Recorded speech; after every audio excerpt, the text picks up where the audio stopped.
Rachel, I thought you were talking while I'm just scrolling through the endless No, we can all wait, Clementine. The clock is ticking, though. I mean, find one terrible thing that I've tweeted.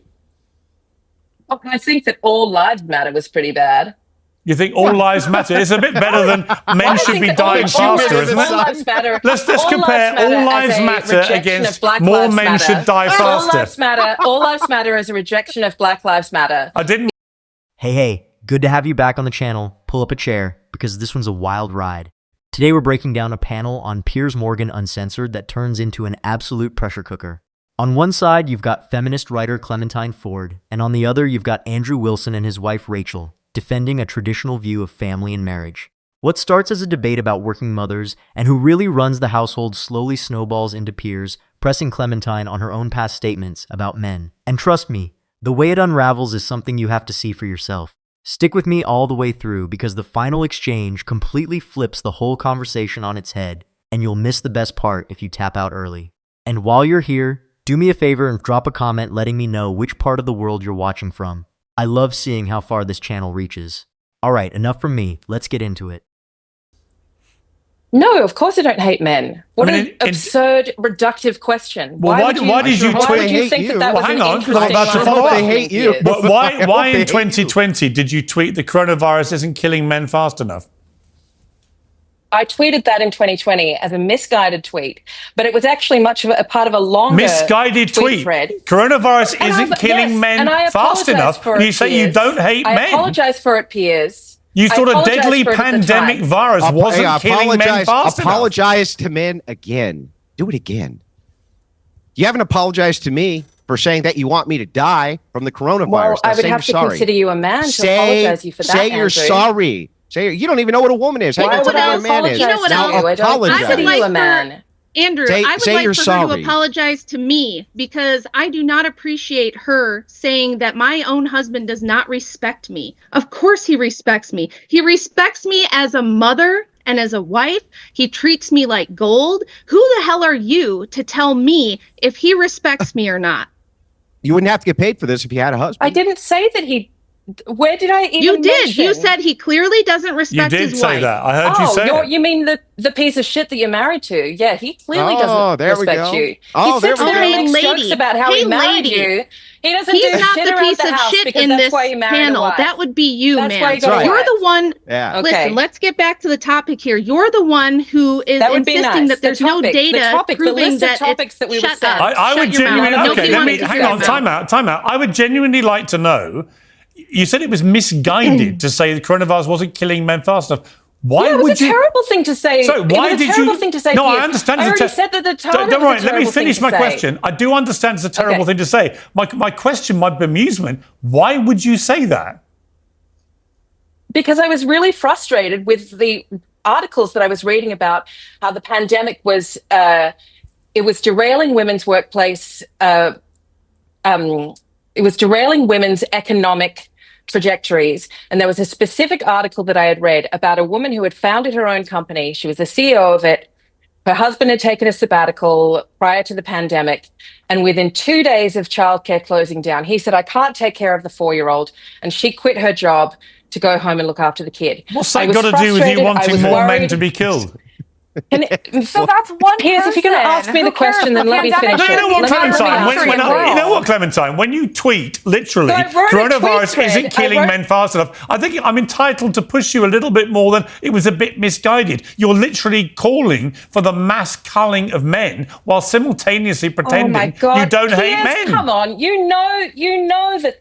Don't be disingenuous. You know that that's not what I was calling for. You did he misinterpret the tweet to kill all men? Coronavirus isn't killing men fast enough. It was a glib tweet, and you know that I also apologized for it shortly after that. You know that I was sincere in my apology. You didn't apologize to me. So why you're dragging it out 5 years later? Can you apologize to Andrew, please? Well, you apologized to me for saying you wanted me to die. I would not apologize to you if I did something to you, let alone for doing nothing to you. Even if you did something to me, you wouldn't apologize. Was that the only time, Clementine? Hang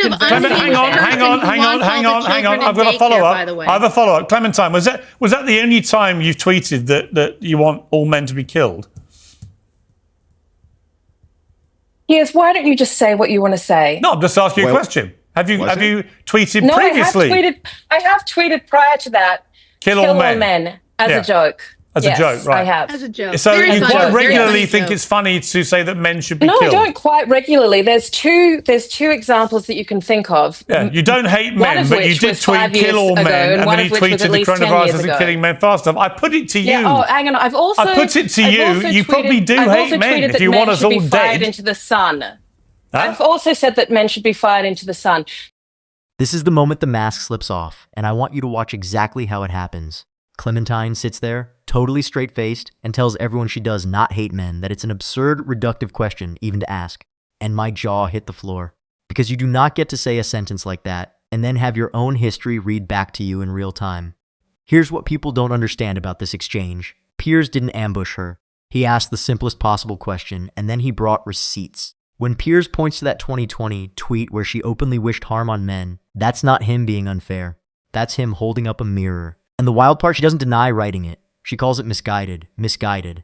You stub your toe and call it misguided. You don't publicly wish an entire half of the population gone and file that under small oops. And let me break down why this matters. There's a massive gap between snapping something dumb in an argument and building an entire public brand around contempt for men. Piers absolutely nails it when he says she's calling for the mass culling of men while pretending she doesn't hate them. That line alone should have ended it. You cannot hold both of those at once. Either you respect men or you treat their existence as a punchline. Pick one. What gets me is the confidence. She's not embarrassed. She's annoyed she's even being asked. And then she does the thing that completely buries her own case. She volunteers more. She offers up, almost casually, that she's also said men should be fired into the sun. Nobody dragged that out of her. She handed it over like a fun personality quirk. That tells you everything about how normalized this talk has become, and exactly why it deserves to be challenged out loud. Tell me, at what point do these very clearly glib, and yes, I have apologized for them, very clearly glib tweets from a time as well where Twitter was such a toxic, I don't tweet anymore, it's a bad place for everybody. Okay. At what point do those things be accepted as glib, misguided, regrettable, deeply apologetic for them now, remarks that you would never say again? You don't sound very apologetic. I think you should just admit that you don't like men. I think it's the problem comes when you keep denying. I don't like you very much, Piers. I don't care if you like me or not. You spray gun me in public. I couldn't give a damn. Why do I have to sit here and admit to you that I don't like men? What do you hoping to gain? I just asked you if you do or not. You said you don't hate men. I said that I did. You spend all your time wanting us to be dead. Me. Hang on, Piers, she loves men. You just got to shoot him into the sun. That's all. Shoot him in the You don't like me. You think Andrew's a piece of shit. So that's every single man involved in this debate you hate. Is absurd. Every man in this debate, Clementine, you said you hate. Relationships with men, you shouldn't be giving advice on it.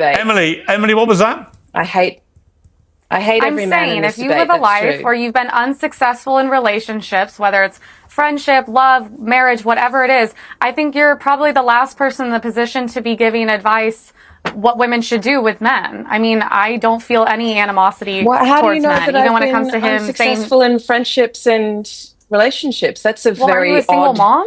That's a very odd.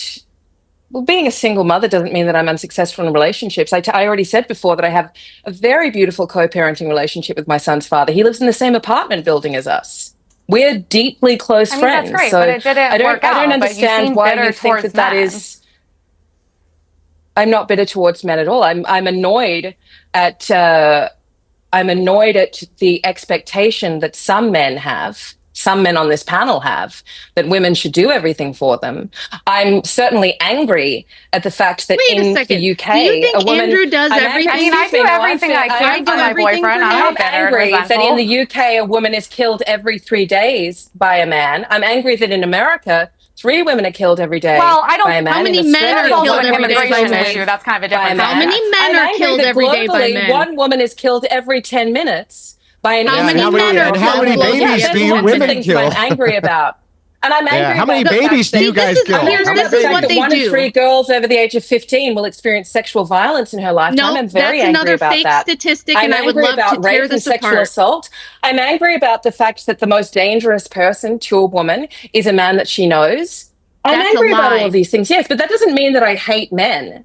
That doesn't mean that I don't. You just want to shoot him into the sun. And I have the data to prove it. For men's greatness with women and with children. You want to shoot men into the sun, you want them killed by coronavirus, and you want all of us dead, and you hate both the men on the panel. Other than that, you love men. You love them. You love them. They're great. Well, even though And here's where it gets even more revealing, because watch what Piers does next.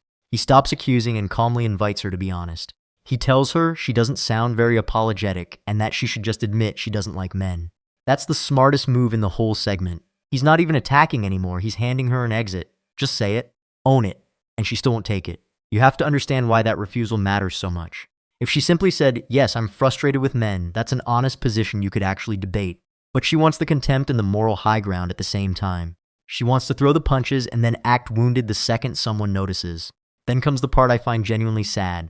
When her track record gets questioned, she pivots to defending herself, insisting that being a single mother doesn't mean she's unsuccessful in relationships. And look, nobody on that panel was mocking single mothers as a group. That's a straw man.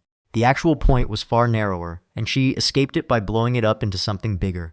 But here's the move I really want you to catch, because it's a classic. The second she's cornered, she floods the room with statistics, rattling off numbers like a woman being lost every 3 days. Now, those are serious issues, nobody denies that. But notice the timing, she didn't raise them to discuss them. She raised them as a shield the exact moment her own words became indefensible. That's not an argument, that's an escape hatch. And Piers doesn't let the deflection land. He lays out everything she said about men over the years and then delivers the perfect button. Other than that, he says, you love men, we get it, they're great. It's sarcasm, but it's surgical. One sentence, and the entire contradiction she spent the whole panel hiding is suddenly out in the open. They're out there being a bunch of review evil some of the baloney she which just is that I hate the men on this panel. My thing is, like, can't you admit that you at least like men enough that they gave you a beautiful child you're super grateful of? I mean, that's a positive. This is honestly one of the most absurd conversations I've ever had in my life. I've just sat here and explained that I don't hate men. Yeah. I've just sat here and explained that I have a wonderful relationship with my son's father. I've just sat here and said, you know, that I've apologized for these things that I've said in the past. We've all said terrible things. Piers, you've said terrible things on Twitter. We've all said terrible things and apologized for them afterwards. Hang on. What have I said? What have I said? Name one. Oh, Piers, do you want me to look them up right now? Yes, please. Okay, let me just give me a second. Tell me a terrible thing I said on Twitter. Piers Morgan. While tweets. she's looking, can I refute her fake statistics that she just gave? Because I hear feminists repeat this all the time. Well, there we go. I'll look at that. Give me a terrible opinion. Rachel, I thought you were talking while I'm just scrolling through the endless No, we can all wait, Clementine. The clock is ticking, though. I mean, find one terrible thing that I've tweeted. Oh, I think that all lives matter was pretty bad. You think all lives matter? It's a bit better than men should be dying faster, isn't it? All lives matter. Let's just compare all lives matter against more men should die faster. All lives matter is a rejection of Black Lives Matter. I didn't reject Black Lives Matter. I didn't reject Black Lives Matter. I didn't reject it. I didn't reject Black Lives Matter. I didn't reject Black Lives Matter. Don't lie. No, but you did. No, I didn't. No, I didn't. You see, this is the trouble. You say that I've said terrible things. When you try and find them, you don't have any. I'm looking at it right here, Piers. All lives matter. He didn't say white lives matter. He said all lives matter, which is true. And any decent. Do you not think all lives matter, Clementine? It's absolutely ridiculous. Clementine, do all lives matter? I think that all lives deserve respect. Do they matter? I think that in the context... Do all lives matter, Clementine?